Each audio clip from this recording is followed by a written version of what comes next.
की अच्छी परवरिश करना मैं समझती हूँ शायद माता-पिता की जीवन की सबसे बड़ी ज़िम्मेदारी होती है।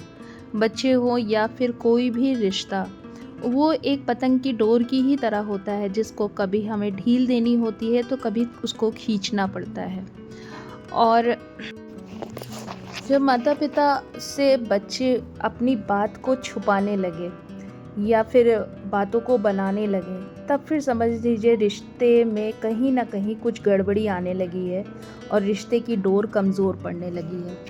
ये क्योंकि कोई भी व्यक्ति अपनी बात किसी से तभी करता है जब उसे ट्रस्ट हो कि उसे उसकी गलती ना बताकर उसकी भावनाओं को समझा जाएगा। बच्चे भी बस यही समझते हैं कि और उनकी एक उम्र तक एक ऐसा होता है कि वो गलतियाँ ज़रूर से करेंगे। तो उन्हें बस ये महसूस हो कि उस समय एक उनके माता-पिता ही उनकी बातों को समझेंगे और उसी समय अगर हम और लोगों की तरह बच्चों की गलतियों को बताने लगें और उनको नहीं समझें तो फिर वो बच्चे कहाँ जाएँगे। इसीलिए कोई भी और इसी तरह कोई भी रिश्ता भी हो, उसे हमेशा दिल से सोचने और समझने की कोशिश करनी चाहिए। हमेशा दिमाग लगाने पर एक समय ऐसा आएगा जब रिश्ते तो रहेंगे लेकिन भावनाएं खत्म हो जाएंगी और वहाँ पर बातों को शेयर करना भी खत्म हो जाता है और बच्चे भी अपनी अलग दुनिया बना लेते हैं और फिर चाहे कोई भी रिश्ता हो उसमें दूरियां आने लगती हैं। इसीलिए कभी भी किसी भी रिश्ते को दिल से निभाना चाहिए।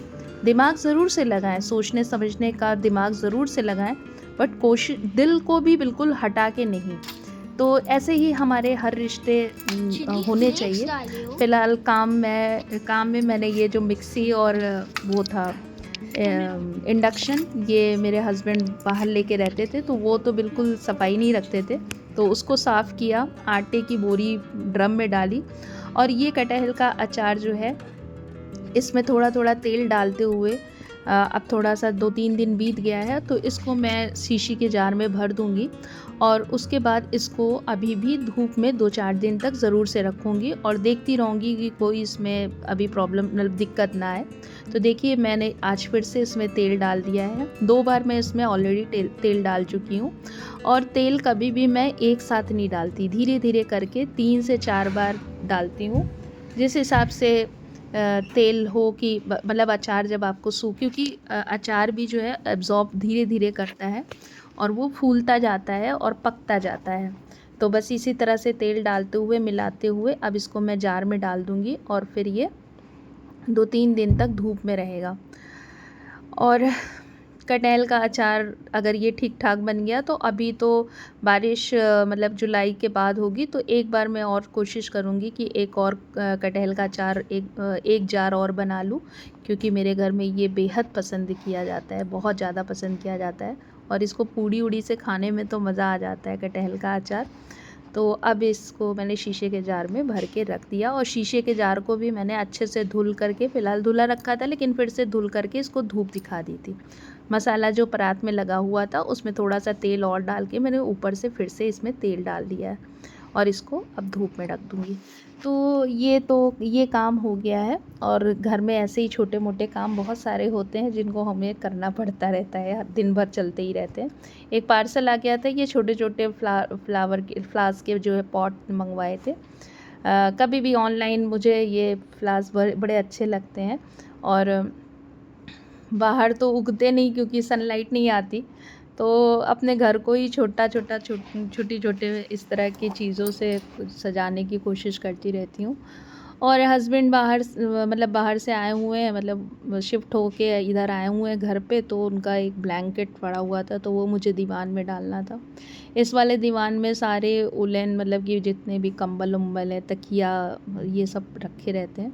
एक रज़ाई मेरी अभी भी बहुत पुरानी रखी हुई है जो अभी ओढ़ी तो नहीं जाती है, लेकिन अब इसको मैं किसी बार निकाल के इसकी रुई जो है, लेकिन क्या मतलब बहुत अच्छी रुई इसमें पड़ी हुई है। कहते हैं पंजाब की रुई बड़ी अच्छी होती है, बहुत गर्म रज़ाई है इसलिए अभी तक ये ऐसे ही रखी हुई है। तो ये इनका मैंने डाल दिया ब्लैंकेट और फिर से दीवान-उवान सेट किया। तो शाम का समय है और आज जा रही हूँ डिनर में बनाने दाल टिक्की। और ये दाल टिक्की इसी मौसम में अच्छी लगती है क्योंकि कच्चे आम आए रहते हैं और ये मेरे हस्बैंड को बहुत पसंद है। तो अब उन जब वो घर आ रहे हैं तो उनको उनकी ही पसंद का खिलाओ, वरना वो जब बाहर थे तो ये सब चीज़ें पॉसिबल नहीं होती थी। वो एक दिन के लिए घर आते थे तो लगता था क्या दाल टिक्की बनाऊँ, लेकिन अभी उनसे फ़ोन करके पूछा कि आप दाल टिक्की खाएँगे? तो उन्होंने कहा हाँ बनाओ। तो दाल टिक्की बनाने जा रही हूँ।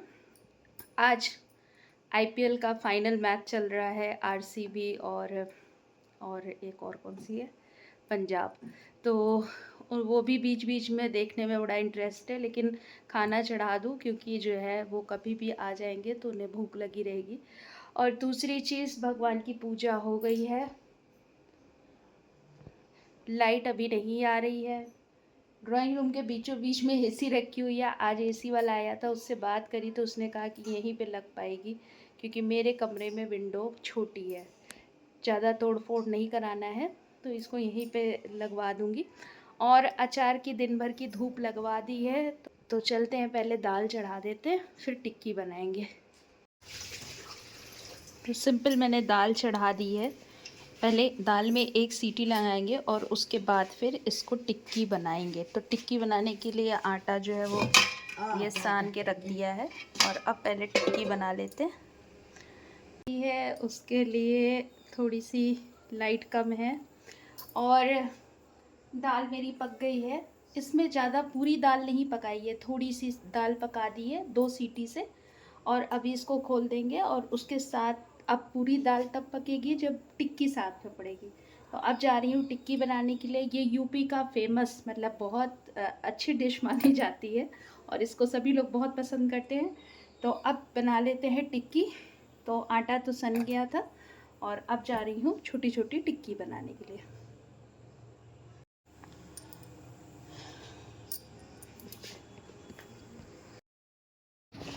छोटी छोटी टिक्की बनाने में बहुत टाइम लगता है क्योंकि टिक्की अगर बहुत बड़ी हो गई या बहुत मोटी हो गई तो पकती नहीं है और खाने में मज़ा नहीं आती है।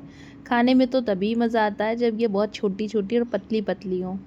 कई तरह की डिज़ाइन बनती होगी, लेकिन मुझे जो आता है फूल की तरह, मैं बस उसी तरह बनाती हूँ। तो देखिए बहुत छोटी छोटी सी गोलियाँ बना करके तोड़ ली है पहले, और अब इनको धीरे धीरे बेल करके इसकी टिक्की पहले एक साथ बहुत सारी बना लूँगी। और फिर उसके बाद जो है इसको दाल में डालूँगी। दाल में थोड़ा सा लहसुन और मिर्चा पीस करके डालूँगी। और इसमें दाल में जो है वो जो खटाई होती है वो अगर पड़ती है तो मज़ा आता है खाने में बहुत ज़्यादा, लेकिन मेरे पास खटाई नहीं है। यही सीज़न होता है खटाई बनाने का। देखती हूँ, कोशिश करती हूँ, अगर खटाई बन जाती है तो उसको भी ज़रूर से बनाऊँगी। लेकिन अभी तो फ़िलहाल कटहल का अचार बना हुआ है और इसके बाद फिर देखती हूँ वो बनाती हूँ कि क्या, मतलब वो किस तरह से मैं बना पाऊँगी। बाज़ार में भी खटाई अब आने लगी है, लेकिन अपने हाथ की और जो गाँव-वाँव में जो जहाँ से खटाई मम्मी लोग जो बनाती थी उसका जो स्वाद होता है वो बाज़ार की चीज़ों में नहीं आता। इसीलिए मैं बाज़ार की चीज़ें नहीं लेती। जैसे बरी मैं कभी बाज़ार से नहीं ख़रीदती हूँ, खटाई नहीं ख़रीदती। अचार भी मैं जल्दी बाज़ार से नहीं लाती हूँ। एक वो मिर्ची का अचार बाज़ार वाला बहुत अच्छा मिलता है। बाकी तो कोई भी अचार लो तो पता नहीं कैसे उसमें मतलब अजीब सा टेस्ट आता है, और हाथ के बने अचारों का तो बात ही अलग होता है। तो इसलिए ये सब चीज़ें घर के ही बनी ठीक रहती है। तो ये देखिए बहुत छोटी छोटी सी पूड़ी, बहुत छोटी पूड़ी बना बना के उसको मोड़ मोड़ करके फूल बना लिया है। और इस तरह से लगभग मैंने 3 प्लेट जो है वो ये टिक्की बनाई थी। क्योंकि बच्चे तो शायद इसको ना खाएं, लेकिन जेठ जी यानी यीशु के पापा को, मम्मी, हम और वो शान के पापा को, तो ये हम लोग तो खाएंगे ही। और साथ में जो है वो यीशु की मम्मी भी नहीं खाती, तो भाई वो भी बहुत ये सब चीज़ें रेयर खाती हैं। उसके बाद मैंने इसको डाल दिया था और इसमें खटाई डाल, ये जो आम की अमियाँ होती है वो डाल दी। खटाई नहीं थी तो खट्टा करने के लिए इसमें अमियाँ डाल दी। दाल टिक्की जब खट्टी होती है तभी खाने में और मज़ेदार आती है। और ये खटाई बहुत खट्टी नहीं थी, मैं बिल्कुल कच्ची थी, लेकिन अमियाँ लेकिन बहुत खट्टी नहीं थी, तो बहुत खट्टापन इसके अंदर नहीं आया था। मैंने टेस्ट नहीं किया था, वरना मैं इसमें और भी चीज़ें खट्टी डाल देती। तो इस तरह से बस अब ये लगभग पका लेंगे धीमी धीमी आंच पे, और अब इसको खोल के पकाएंगे। दल टिक्की का साथ देने के लिए ये आम की चटनी पीस ली थी पुदीने के साथ, और थोड़ा सा चोखा बना लिया था। और चोखा किस चीज़ का? सिर्फ आलू का। और ये बहुत सिंपल चोखा है, लेकिन ये बहुत टेस्टी होता है। गांव में या जाड़े में जो है इस तरह का चोखा बना लीजिए, मज़ा आ जाता है। और चूल्हे पे तो बात ही अलग होती है इसकी। तो बस आलू में थोड़ा सा धनिया पत्ती, कच्चा तेल सरसों का, नमक, मिर्च और प्याज बारीक बारीक काट ली थी, और थोड़ा सा तेल की मात्रा ज़्यादा कर लीजिए तो मज़ा आ जाएगा। तो ये देखिए मेरी दल टिक्की बन के रेडी हो गई थी, जिसमें मैंने ऊपर से प्याज का छौंका मारा था। प्याज को खूब अच्छे से लाल करके कुरकुरा करके तब उसको ऊपर से डाला था। और ये दल टिक्की की साथ चोखा, चटनी, प्याज, मिर्च, ये पूरा मेरा बन के रेडी हो गया था। मम्मी को दे दिया था। ये था आज का डिनर। आई होप आपको आज का व्लॉग अच्छा लगा होगा। तो प्लीज़ मेरे चैनल को सब्सक्राइब और वीडियो को लाइक करिएगा। Good bye and take care.